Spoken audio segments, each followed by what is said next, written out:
నమస్కారం ఘంటారావానికి స్వాగతం. ముందుగా ప్రధాన అంశాలు. ఓషన్ ఎకానమీ అతిపెద్ద ఆర్థిక అవకాశమన్న సీఎం. విశాఖలో నావిడే ఉత్సవాలకు హాజరు.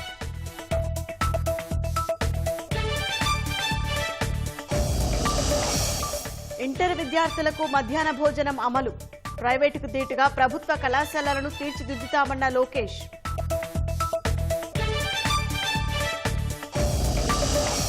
అమరావతిలో అభివృద్ధి పనులకు టెండర్లు. 2514 కోట్ల విలువైన పనులకు బిడ్లు ఆహ్వానం.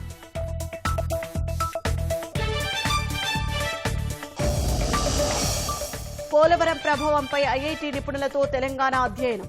గోదావరి బనకచెర్లపై రేవంత్ సర్కార్ అభ్యంతరాలు.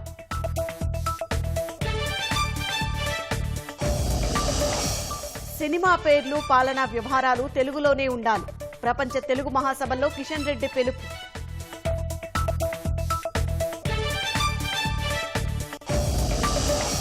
గ్రామీణుల్లో కొనుగోలు శక్తి పెరిగిందన్న ప్రధాని. ఉపాధి అవకాశాలు కల్పించి వలసలు నివారించామని వెల్లడి.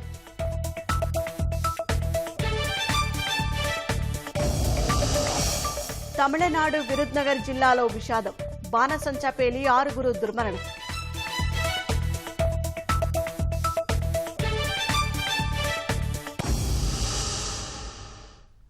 ఓషన్ ఎకానమీ ఓ పెద్ద ఆర్థిక అవకాశమన్న చంద్రబాబు తూర్పు నావికాదళం విశాఖలో ఉండటం ప్రజల అదృష్టంగా భావించాలన్నారు. విశాఖ ఆంధ్రప్రదేశ్కు ఆర్థిక రాజధాని అన్న సీఎం నాలెడ్జ్ హబ్గా, టూరిజం హబ్గా వర్ధిల్లనుందని చెప్పారు. త్వరలోనే మెట్రో రైలు వస్తుందని చెప్పారు. విశాఖ బీచ్లో ఘనంగా జరిగిన నావిడే ఉత్సవాల్లో ఆయన కుటుంబ సభ్యులతో కలిసి పాల్గొన్నారు. అద్భుతంగా విన్యాసాలు చేసిన నావికాదళ సిబ్బందికి చంద్రబాబు అభినందనలు తెలిపారు. నావికాదళ సిబ్బంది క్రమశిక్షణ చూస్తే ఎంతో ముచ్చటేస్తుందని అన్నారు. హుద్హుద్ తుపాను సమయంలో నేవీ సాయం మరువలేనిదని చంద్రబాబు గుర్తు చేసుకున్నారు.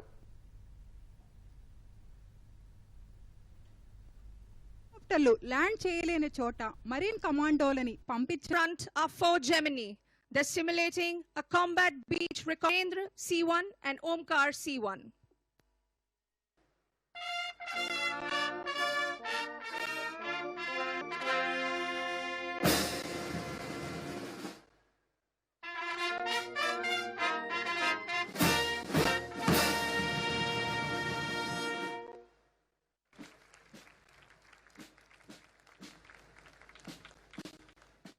సముద్ర మే ఉద్యమం కర్నే వాली చార్లీ హెలికాప్టర్ ని మనం చూస్తున్నాము. దీనికి నాయకత్వం ఇక్కడ ఒక అడ్వాంటేజ్ ఉంది, లాజిస్టిక్స్ అడ్వాంటేజ్ ఉంది, లొకేషన్ అడ్వాంటేజ్ ఉంది. అందుకనే ఇక్కడికి రాను ఈరోజు చూస్తే దేశానికి అతి ముఖ్యమైన నావల్ హెడ్ క్వార్టర్ గా విశాఖపట్నం తయారు చేసే పరిస్థితికి వచ్చింది. 1971 భారత్ పాకిస్తాన్ యుద్ధంలో విశాఖపట్నం సమీపంలో నేవల్ కమాండే చాలా కీలకంగా పనిచేశారు. ఆ రోజు పాకిస్తాన్ సబ్మెరైన్ గాజీని ధ్వంసం చేసింది మన విశాఖపట్నం ఈస్టర్న్ నేవల్ కమాండ్ చేశారు. అందువల్లనే ఆ రోజు యుద్ధంలో మనం విజయం సాధించాం. అది చరిత్రలో మిగిలిపోయే సంఘటన అని చెప్పి కూడా నేను మీకు తెలియజేస్తున్నా. ఇక్కడుండే నేవల్ కమాండ్ కి ఒక ప్రత్యేకత ఉంది. ఇప్పుడే ఒక మాట చెప్పారు హుద్హుద్లో. నేను ఆ రోజు చూశాను. 10 రోజులు ఇక్కడే ఉన్నా. 10 రోజుల్లో నేవీ చూపించిన చొరవ నా జీవితంలో ఎప్పుడూ మరిచిపోలేను. అందుకే ఈరోజు విశాఖపట్నాన్ని మనం ఒకసారి చూస్తే హుద్హుద్ కంటే ముందు, హుద్హుద్ తర్వాతని మనం కంపేర్ చేసుకునే పరిస్థితి వస్తుంది. ముఖ్యంగా మత్స్యకారుల్ని ఈ యొక్క తుఫాన్ సమయంలో ప్రాణరక్షణ చేసే ఏకైక దళం ఈ నేవీ దళం అని చెప్పి కూడా నేను మీకు తెలియజేస్తున్నా. దేశంలో దేశ రక్షణ ఎంత ముఖ్యమో ఆర్థికంగా మనం ముందుకు పోవడం కూడా అంతే ముఖ్యం. అలాంటి ఆర్థికంగా ముందుకు పోవడం కోసం నేవీ పెద్ద ఎత్తున పనిచేస్తున్నారు.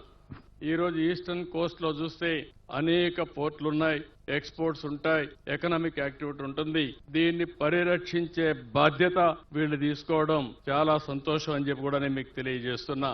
విశాఖ అంటేనే ఒక ప్రశాంతత, విశాఖ ప్రజలంటేనే ఒక మంచితనం, నీతి, నిజాయితీ, క్రమశిక్షణ మారు పేరు విశాఖపట్నం అని చెప్పి కూడా నేను మీకు తెలియజేస్తున్నా. రాబోయే రోజుల్లో విశాఖపట్నం ఒక మేటైన నగరంగా తయారవుతుంది. దాంట్లో ఎవ్వరికి అనుమానం అవసరం లేదని చెప్పి కూడా నేను మీకు తెలియజేస్తున్నా. ఒక ఫైనాన్షియల్ క్యాపిటల్ గానే కాదు, ఒక నాలెడ్జ్ హబ్ గా తయారై టూరిజం క్యాపిటల్ గా విశాఖపట్నాన్ని మనం తయారు చేసుకుంటాం. అదే కాకుండా మెట్రో కూడా ప్రారంభిస్తాం.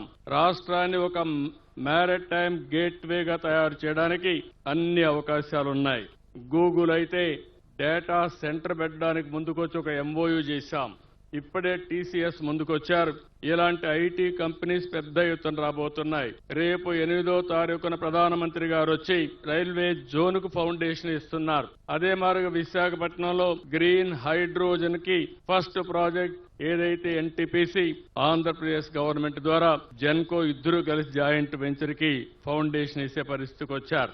ఇదే మాదిరిగా గోదావరి నీళ్లు కూడా ఈ సంవత్సరం అనకాపల్లికి వస్తాయి. రాబోయే సంవత్సరం విశాఖపట్నానికి తీసుకొస్తామని చెప్పి కూడా నేను మీకు తెలియజేస్తున్నాను. టెక్నాలజీలో మనం ముందున్నాం. ఆర్టిఫిషియల్ ఇంటెలిజెన్స్ ఉంది, డీప్ టెక్నాలజీ ఉంది. ప్రతి ఒక్క ఇంటికి ఒక ఆంటర్ప్రెన్యూర్ తయారు చేయడం తెలుగుదేశం పార్టీ NDA ప్రభుత్వం యొక్క అభిష్టం అని చెప్పి కూడా నేను మీకు తెలియజేసుకుంటున్నాను. నేవీ రిక్రూట్మెంట్ పెడితే విశాఖపట్నం నుంచే ఎక్కువ మంది నేవీలో సెలెక్ట్ అయ్యే పరిస్థితి వస్తున్నారంటే దానికి కారణం వారు చూపించిన ఇన్స్పిరేషన్ అని చెప్పి కూడా నేను మీకు తెలియజేసుకుంటున్నాను. ఇక్కడ అరకు కాఫీ ప్రపంచవ్యాప్తంగా మనం ప్రమోట్ చేసే పరిస్థితికి వచ్చాం. విశాఖపట్నం స్టీల్ ప్లాంట్ కూడా పరిరక్షించుకుంటున్నాం.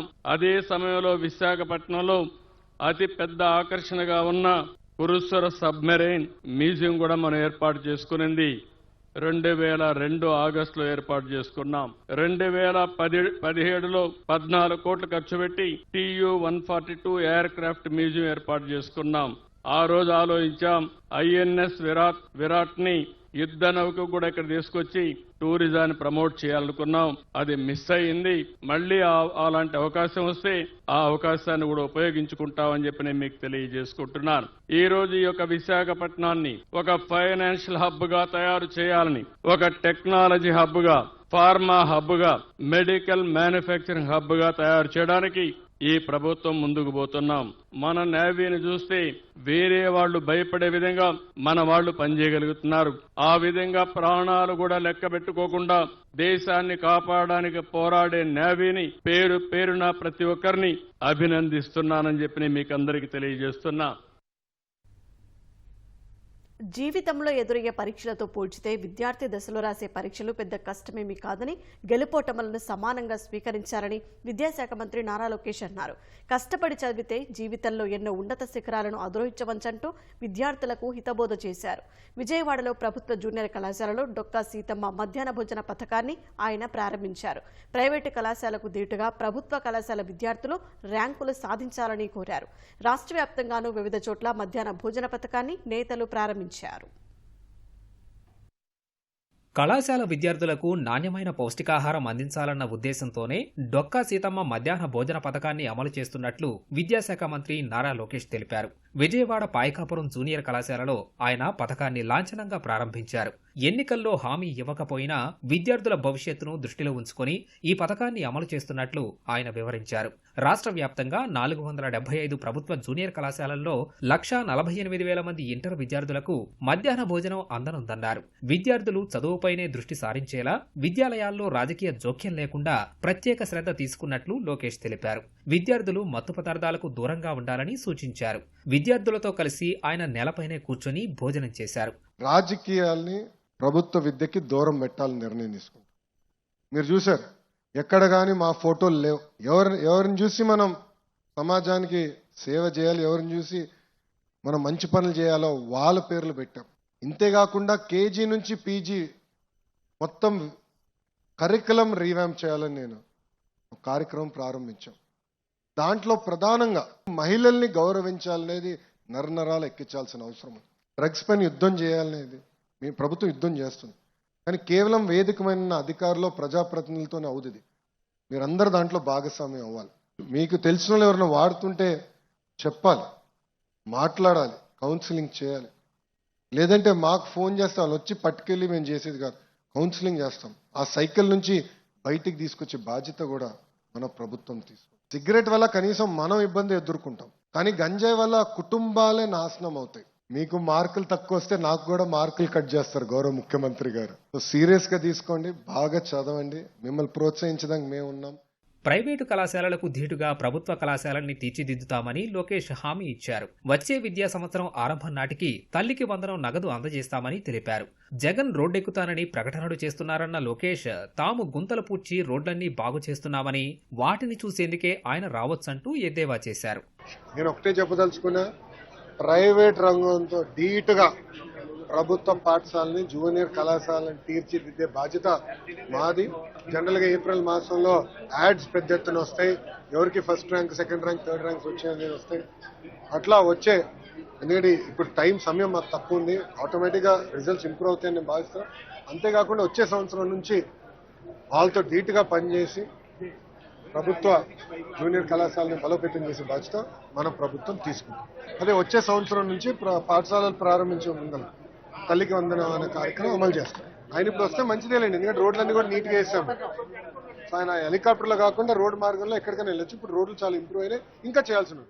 రాష్ట్ర వ్యాప్తంగా వివిధ కళాశాలల్లో మధ్యాహ్న భోజనం పథకాన్ని నేతలు ప్రారంభించారు. శ్రీకాకుళం జిల్లా బారువ జూనియర్ కళాశాలలో కేంద్ర మంత్రి రామ్మోహన్ నాయుడు విద్యార్థులతో కలిసి భోజనం చేశారు. టెక్కలి, శ్రీకాకుళంలోనూ విద్యార్థులకు మధ్యాహ్న భోజనం అందించారు. విజయనగరం జిల్లా రాజంలో ఎమ్మెల్యే కుండ్రుమురళి విద్యార్థులకు వడ్డించి వారితో కలిసి భోజనం చేశారు. అనకాపల్లి జిల్లా నర్సీపట్నంలో సభాపతి అయ్యన్న పాత్రుడు పాల్గొన్నారు. విశాఖ జిల్లా గోపాలపట్నం కళాశాలలోనూ మధ్యాహ్న భోజనం విద్యార్థులకు అందజేశారు. కృష్ణా జిల్లా బంటుమిల్లిలో ఎమ్మెల్యే కాగిత వెంకట కృష్ణప్రసాద్ కార్యక్రమంలో పాల్గొన్నారు.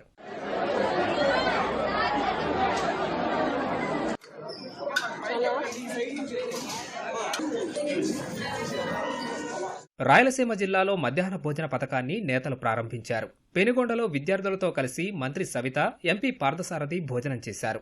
ఉరవకొండ, రాజంపేట, పలమనేరు, వెంకటగిరితో పాటు వైఎస్ఆర్ జిల్లా మైదుకూరులోనూ నేతలు, అధికారులు లాంఛనంగా మధ్యాహ్న భోజన పథకాన్ని ఆరంభించారు. కన్నతల్లికి దండం పెట్టలేని జగన్ తల్లికి బంధనం గురించి మాట్లాడటం విడ్డూరంగా ఉందని పయ్యావుల కేశవ్ మండిపడ్డారు. జగన్ మాటలు నమ్మే పరిస్థితిలో ప్రజలు లేరనే విషయాన్ని తెలుసుకోవాలని హితవు పలికారు. ఆర్థిక ఇబ్బందులు, ఎన్నో ఇతర ప్రాధాన్యాలు ఉన్నప్పటికీ పోలవరం నిర్వాసితులకు 1000 కోట్ల నిధులు విడుదల చేసినట్లు తెలిపారు.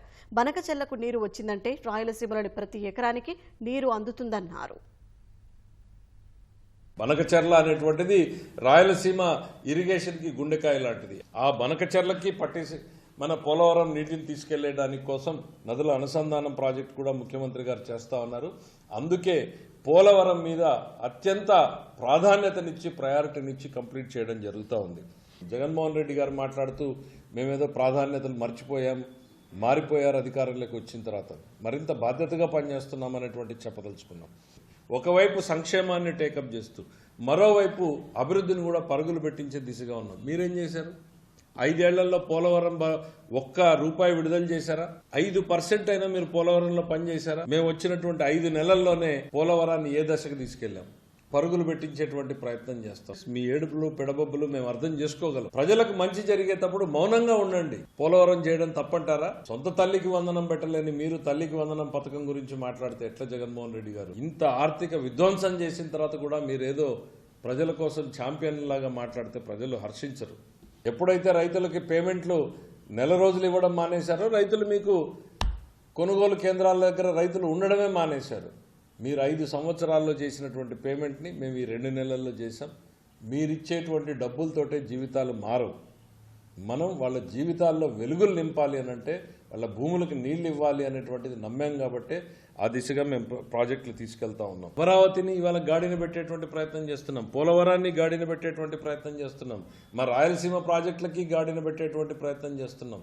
ఉత్తరాంధ్ర ప్రాజెక్టులని అమలు చేసేటువంటి ప్రయత్నం చేస్తూ ఉన్నాం. శాశ్వతంగా ప్రజలకు పనికొచ్చేటువంటి పనులు చేస్తూ ఉన్నాం. ప్రజలకు ఇచ్చినటువంటి వాగ్దానం ప్రకారం సంక్షేమ పథకాలని అమలు చేయడానికి కూడా మొదలుపెట్టాం. కాస్త విశ్రాంతి తీసుకోండి జగన్మోహన్ రెడ్డి గారు. అప్పుడే అంత ఆదుర్ద పడాల్సినటువంటి అవసరం లేదు. ప్రధానంగా ఏదో జరిగిపోయింది, ఏదో జరిగిపోతుంది అని చెప్పేటువంటి ప్రయత్నాన్ని ప్రజలు నమ్మేటువంటి పరిస్థితుల్లో లేరు. ఆ విషయం మీరు తెలుసుకుంటే మంచిది. Thank you. గోదావరిపై ఏపీ ప్రభుత్వం నిర్మిస్తున్న పోలవరం ప్రాజెక్టుతో తెలంగాణపై పడే ప్రభావాన్ని ఐఐటి హైదరాబాద్తో అధ్యయనం చేయించాలని ఆ రాష్ట్ర సీఎం రేవంత్ రెడ్డి ఆదేశించారు. నీటిపారుదల శాఖ ఉన్నతాధికారులతో ఆయన సమీక్ష నిర్వహించారు. పోలవరం నిర్మాణంతో భద్రాచలం ఆలయానికి ఏర్పడే ముప్పుపై నెల రోజుల్లో సమగ్ర అధ్యయనం చేయాలని రేవంత్ రెడ్డి ఆదేశించారు. ఐఐటి హైదరాబాద్ బృందంతో సమన్వయం కోసం ప్రత్యేక అధికారిని నియమించాలని సూచించారు. 2022లో 27 లక్షల క్యూసెక్ల వరద నీరు వచ్చినప్పుడు భద్రాచలం ఆలయం ముంపునకు గురైనట్లు తెలంగాణ సీఎంకు నీటిపారుదల శాఖ అధికారులు వివరించారు. ఆంధ్రప్రదేశ్ సర్కారు కొత్తగా చేపట్టనున్న గోదావరి బనకచల ప్రాజెక్టు అంశాన్ని రేవంత్ రెడ్డి దృష్టికి తీసుకెళ్లారు. ఆ ప్రాజెక్టుపైన ఇటీవల ఏపీ ప్రభుత్వం పవర్ పాయింట్ ప్రజెంటేషన్ ఇచ్చిందని చెప్పారు. వరద జలాల ఆధారంగా నిర్మించనున్న ఆ ప్రాజెక్టుకు ఎలాంటి అనుమతులు లేవని రేవంత్ రెడ్డికి వివరించారు. బనకచలపై ఏపీ ప్రభుత్వ ప్రధాన కార్యదర్శికి తెలంగాణ అభ్యంతరాలను తెలపాలని అధికారులకు రేవంత్ రెడ్డి సూచించారు. అవసరమైతే గోదావరి బోర్డు, కేంద్ర జలశక్తి శాఖకు లేఖలు రాయాలని ఆదేశించారు.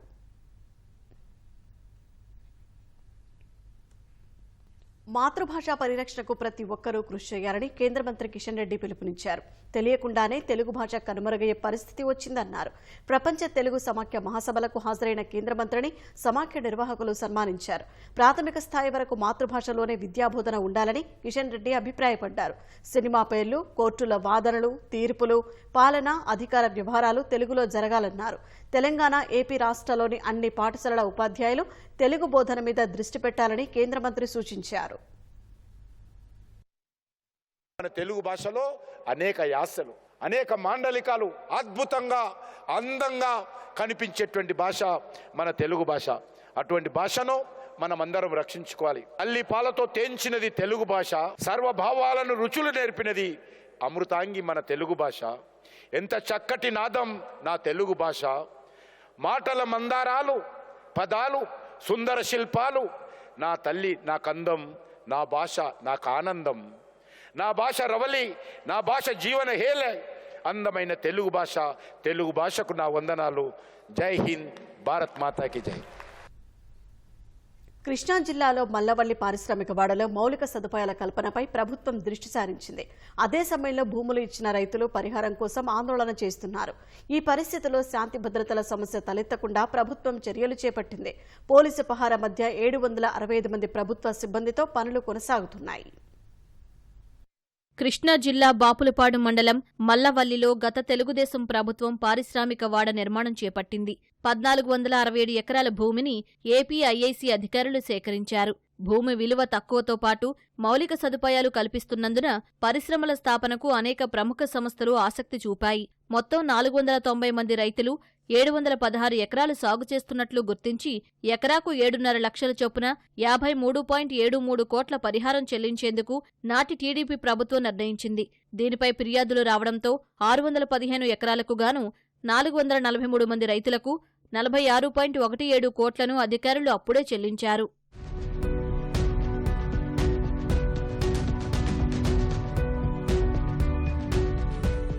సాంకేతిక భూ రికార్డుల్లో వివరాలు సరిలేకపోవడం, ఆధార్ వంటి సమస్యలతో 128 మంది రైతులకు పరిహారం అందలేదు. వారంతా పరిహారం కోసం ఎదురుచూస్తూనే ఉన్నారు. 2019లో వైసీపీ అధికారంలోకొచ్చాక మల్లవల్లిలో పరిస్థితి తలకిందులైంది. పారిశ్రామికవేత్తలు మల్లవల్లి వైపే చూడలేదు. కొత్త పరిశ్రమలు రాకపోగా ఉన్నవాళ్లు వెళ్లిపోయారు. దీంతో కూటమి ప్రభుత్వం పారిశ్రామికవేత్తల్లో నమ్మకం నెలకొల్పే ప్రయత్నం చేస్తోంది. నిర్మాణం పూర్తి చేసిన పారిశ్రామికవేత్తలు తమ ఉత్పత్తులు ప్రారంభించేందుకు ముందుకు రావాలని కోరుతోంది. నూతన పారిశ్రామికవేత్తలు వచ్చేందుకు వీలుగా మల్లవల్లిలో జంగిల్ క్లియరెన్స్ చేపట్టారు. దీంతో పరిహారం లభించని రైతులు భూముల్లోకి అధికారులు వెళ్లకుండా అడ్డుకోవడంతో గందరగోళ పరిస్థితులు నెలకొన్నాయి.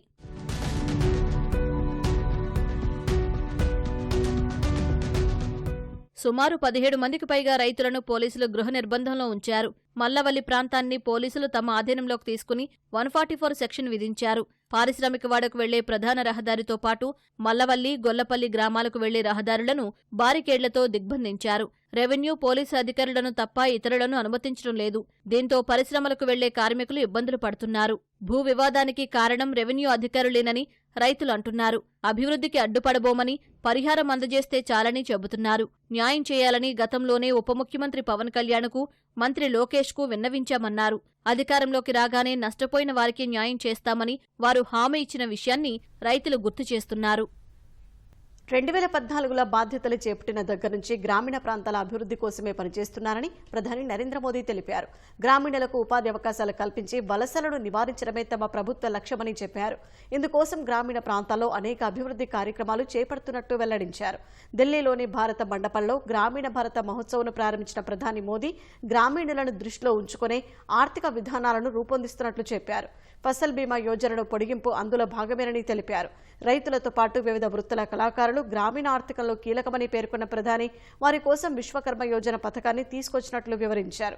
2012లో 26% ఉన్న గ్రామీణ పేదరికం 2024లో 5% తగ్గిందని ఎస్బీఐ నివేదికను ఉటంకిస్తూ మోదీ చెప్పారు. कुछ दिन पहले ही देश में एक बहुत बड़ा सर्वे हुआ है और इस सर्वे में कई महत्वपूर्ण तथ्य सामने आए हैं.